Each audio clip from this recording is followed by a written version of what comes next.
What's going on, my brothers and my peeps and my sisters? Do all by East 34th and 3rd Avenue, waiting for the Qm15. I'm getting off in Queens over by Liberty Avenue.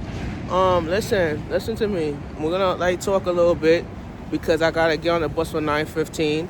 So we're gonna talk for a little bit, and then we're just gonna talk about what we're gonna be talking about, whatever. So mental health is all about, strength and empowerment, and whatever encouragement, empowerment that you're going through, you gotta know. I've been in your shoes before when people used to treat me like shit, and my family members used to say to me I would never be anything in life. I told Nephi this story of my grandmother when she sat me down and she said to me, "You're not gonna be anything in life. You're gonna be dumb and stupid for the rest of your life, and you're gonna end up dumb just like your family members are dumb." And she said I was gonna end up like my cousin Jeremy, and that was fucking hurtful what she said. She said that to me, and she was like, "You're gonna be dumb and stupid for the rest of life. You're not gonna learn anything. You're gonna be dumb. That's the reason why you have a reader and scribe, because you be dumb and stupid for the rest of your life." And I'm like, do I look dumb? Do I look stupid? And look how I turned out, and look what I got a job doing video camera work and making $1,000 in my account. So you talk about being dumb and stupid, and you talk about certain things that's not elegant, like for say, And she said, "Oh, I didn't mean it like that." I said, "You didn't mean it like that, but you called me. You let my father's wife call me all type of names. You didn't stand up for me." And I felt like that anxiety for me is kind of like rough, because I went through that shit and nobody didn't give a fuck about how I felt and how the situation is. But I said, only thing we'll tell is God willing, And I think the issue is that I was connected to my brother, because I was really closer to Joshua, my brother, and he's my little brother. And we lost contact when he was about a baby, when he was about 1 or 3 years old. About 2009, he was like, yeah. And I felt like it was a brotherly love that, you never see before. You never you never look at it like, okay, it's a brotherly love. You want to build that relationship. And I blame it on my grandmother and my father's wife, because I never had that love and affection like that. And I felt like all the love, let me see what time is it, all the love and all the hate come from that, you feel me? So it's like you have to understand what your body rhythm is and what your favoritism is. I just like, we can't go back to the hate and pain that you're going through. You can't go back to that shit because you feel that way. We got 37 minutes. I'm waiting for the Qm15. So you can't look at life differently, because people used to say, "Oh, I don't like you. Oh, I hate you." All that. But I feel like all the stuff that you did to me was wrong. And it's like you talk about, all you always say is, "I'm gonna be dumb for the rest of I'm gonna be stupid." But at the end of the day, you can't criticize what I went through and what I've been going through. I just say, like, people say, "Oh, I'm so sorry you went through this." Yeah, I went through it because I never used to open up to my counselor about it. But I used to break down and cry, because I feel like breaking down and cry is like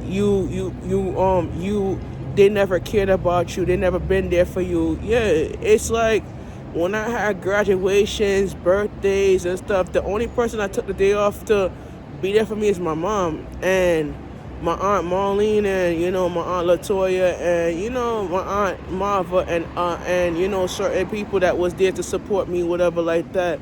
When I do my basketball games, my father never used to show up to my games, and my mom took the day after work just to come to see me play basketball.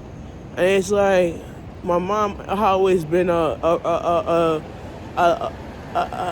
supportive system of my life, And you look at it as a successful lifestyle for me, You never look at it as, okay, I'm gonna build up a brand and I'm gonna do this with my mom, The reason why I'm opening up basketball wells is with my mom, because my mom has been a support system and been there to encourage me to do my career, and she's very supportive of me, My father did not give a damn, because he more understand. He's talking about when he takes me out, he's like, oh, when I pick up my sneaker, he's like, go put it back. Go ask your mom to go put.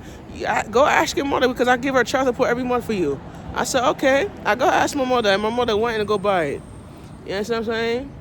But at the end of the day, it's like it's kind of rude how the way they treated me, because at the end of the day, I could do my mental health segment and I could do it like, say I do a show and I'm doing it good and I'm making money doing it. You feel what I'm saying? But at the end of the day, I'm not going to be like busting out and say, all right, I'm going to bust out and I'm going to make some money. Nah. But, you know, my success is my key.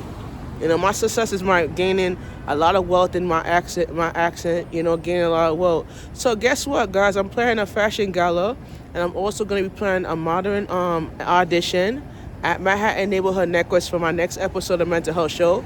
We're going to do a fashion show gala where I'm going to be interviewing candidates for my fashion show. And guess what happened? I'm going to be making money doing that too. So you don't need to come and support me, Dad or my grandmother, no. So at that day, I'm getting people that's going to come out and support me.